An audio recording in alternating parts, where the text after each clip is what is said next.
Well, UCLA bring kind of a running offensively. It seems like they got kind of a lot of places they can go and a lot of things they can do. Yeah, they sure do. They've got a lot of guys who can score.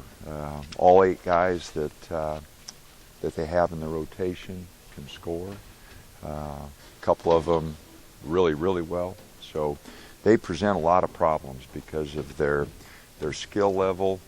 The fact that they've got a lot of guys who can score from different spots. They're versatile, and they're big. Don't have a real big guy, but at every position they're big. And so they just present a lot of problems, and going to be a very tough challenge for us defensively. You thought the defense was better on Sunday. Is this kind of the test pretty quickly right afterwards? Absolutely. How much it is better? Yep, absolutely. They present a lot of different challenges than a lot of different teams, and so we're going to have to be really sharp defensively to try to contain them because, like I said, they've got a lot of guys who score in different ways. How's the morale been after the win? Really good. Johnny broke his nose yesterday in practice and is getting it straightened out right now. So I don't know if he'll be able to go tomorrow, which was the only, the guys were really upbeat. We took Monday off yesterday. We went through and we started practice with the rebounding drill, and he's caught an elbow and just an accident, and so he missed practice yesterday. But if we have one guy who can bounce back and play, it's Johnny Lloyd. I've done this a long time. Johnny Lloyd is a tough young man. He competes. He's been here 4 years, and he's had a lot of opportunities to take days off and not practice because of nagging injuries and stuff. He doesn't do it. He doesn't miss anything. He's all about the team. I decided to just try something different because obviously we weren't playing well, and there was no reason I took him out of the starting lineup other than just to try something different. And I told him that. I said, Johnny, this nothing to do. It's just last year when DA came back, we went with him, and you came off the bench and were the MVP of the tournament, and it was a good spark for us. I'm just trying it again. Johnny goes, Coach, I don't care. Whatever you think helps us, I'll do whatever you say. So Johnny's all about the team, and so from that aspect, really missed him in practice yesterday. Hopefully he'll be able to go. Like I said, if we've got anyone on this team who can do it, it's Johnny Lloyd, and I'm saying that for 33 teams that I've coached. He's in the top 5 guys of, he'll be there if he can. So try to get a mask on him, or yeah, we'll try to get a mask. And everybody that I've had over the years that is broken nose and had that mask, that's just a pain in the rear. Those things are hard to play with, and so there's always an adjustment to that. So regardless, he'll, that'll be tough on him. Do you feel like DA ready to step in if necessary? He's got to. 32, He's got to. We can play Jason at the point. We can play Joe there a little at the point, but DA will have to carry a lot more load, and have to play well. Is there any sense that getting a win took a weight off the shoulders of these guys? It was a relief? For sure. I mean, you start off and the expectations grow and grow, and we weren't making the development that we needed to during the months of November and December. I've mentioned that a couple times, and I've also mentioned that was my fault, and so then when we took a little slide, it was a great weight on our players. Those guys want to win, and their expectations are high. The expectations for our program are high, and so sure they felt the weight of it. And we're on the road, and it was tough. So we're hoping to come back home and get some things going. The schedule now shifts in our favor. We've got to be tough enough to take advantage of that. When I say tough enough, we're still digging out, and so we've got to take advantage of coming home. And I think our fans will help us, our students will help us, but still the burden is on those guys to bring it and toughen up and do the things defensively we need to do. Jason struggled a little bit once Pac-12 play started. Now the last 3 or 4 games, he's shooting like 70% from the field. What can you attribute to that? Well, that's just being healthy. he got banged up a little bit there, and was kind of in and out of practice for a while. Jason's a competitor. He's the quietest young man I think I've ever been around, but he is a competitor, and so if he's healthy, he's a good basketball player. When he's struggling a little bit with his health, then he's not a big enough athlete. He's not an explosive enough athlete to overcome problems with his health. I know that Eric Armstead has gone kind of been late at that. How hard do you think it is for football players playing so late into the season to kind of transition in basketball? Well, that's a big part of it. They go to January, and if our football team wasn't any good, it would be easier. They'd be done end of November, and start.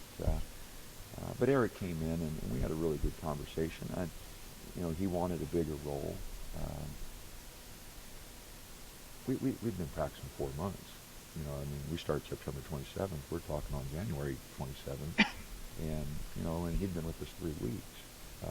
So I understand every athlete wanting to compete and play, but at this point in time, we couldn't make a drastic change, and so he felt that he needed to concentrate on football and his studies, and I couldn't talk him out of that, and so I couldn't promise him a expanded role.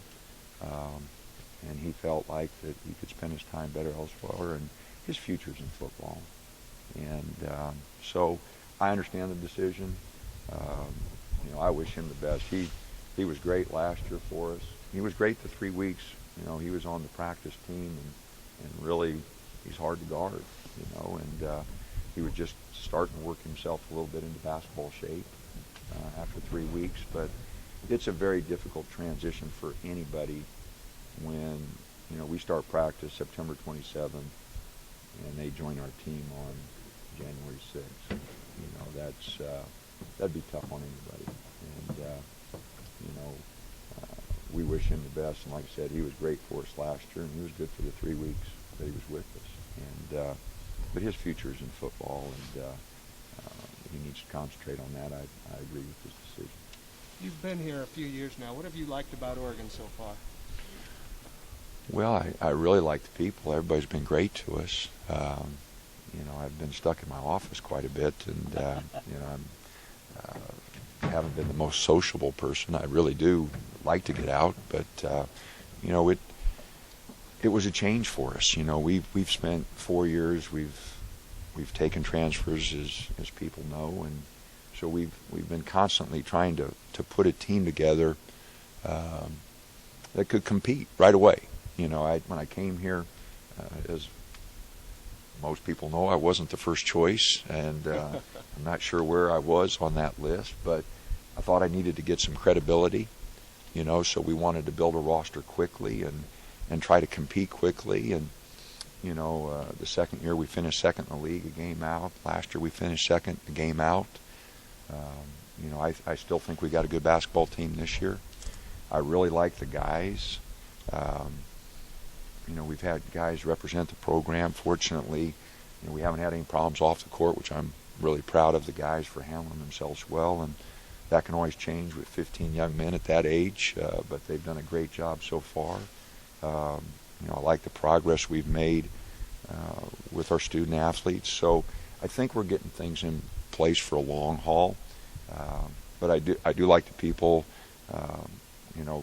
My wife and I, my family, were treated really great at Creighton, and you hate to compare, but we've been treated very well here.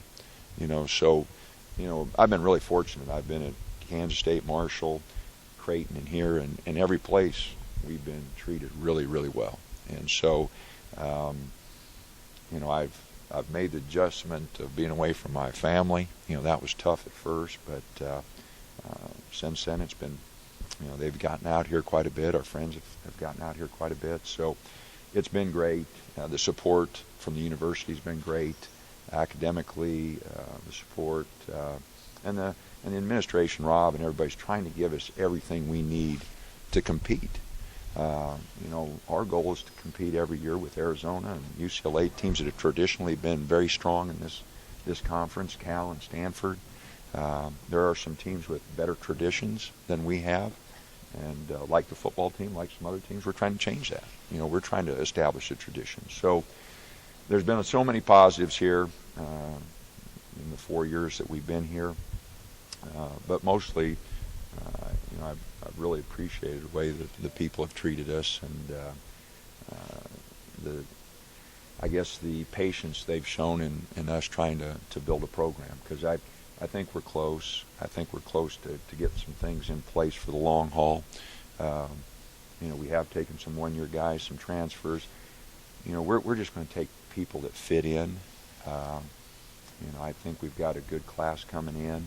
I think we're on some great juniors, some great sophomores. So I like what our staff's doing. So I think it's positive. We just had a tough 3 weeks here. I've done this a long time, and the last 3 weeks haven't been fun for anybody.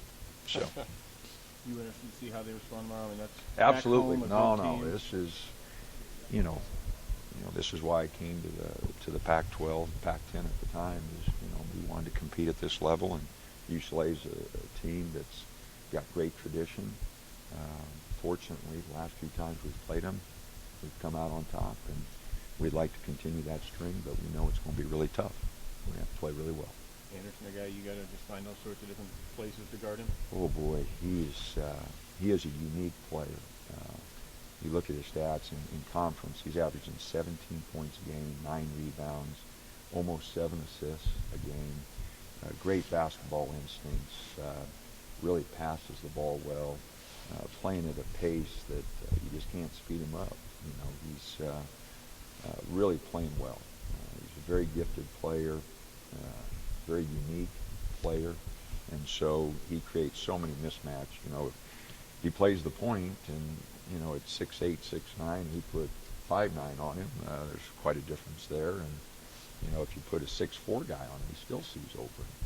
So if you put a bigger guy on him, he works him outside, shooting 50% from the field, 50% from three-point line. So he's a unique player, very gifted player, and he presents a lot of problems for us. Joe's had a kind of tough go of it, shooting from the field, gets the line quite a bit, but seems to have cooled off since Pac-12 play. Yeah. Is there a common denominator to that? Or? No, Joe's a good shooter. Yeah. The other day against Washington State, he goes 2 for 7 from 3, and he had 7 wide open looks. I'm not a very good shooter. I could have hit 2 of them, and I was joking with him after the game. Joe, I could have hit 2 out of 7 with that. Just trying to lighten the mood. He puts a lot of pressure on himself. He wants to be a great player. He wants to be a good scorer, and he is.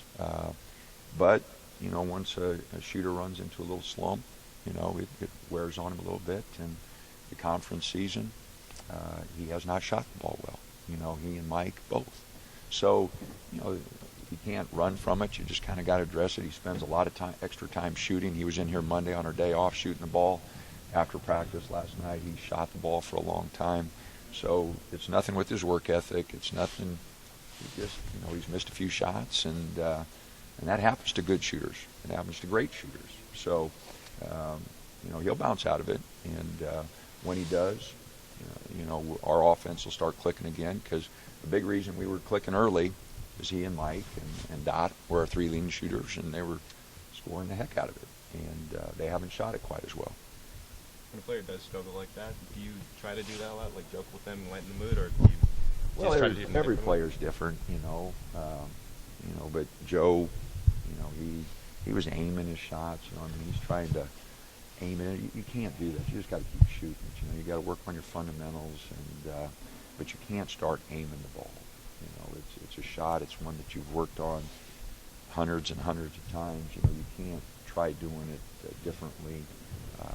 And I think that's what he kind of got into. He was just trying to guide the ball in. And you just got to shoot it. You got to let it go. Brandon Austin been practicing with you guys yet? Absolutely.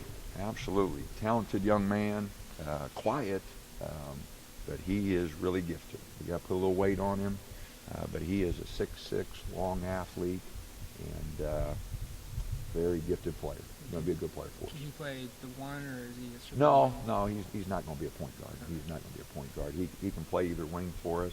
I guess in a pinch, later on in his career, he might be able to do that. But He is bouncy, athletic, long, smiles a lot, doesn't say much, but he's really been a pleasure to work with, and you know, I hope he continues, and I hope he can get in that weight room and build his body a little bit, because he is a very talented young man. All right.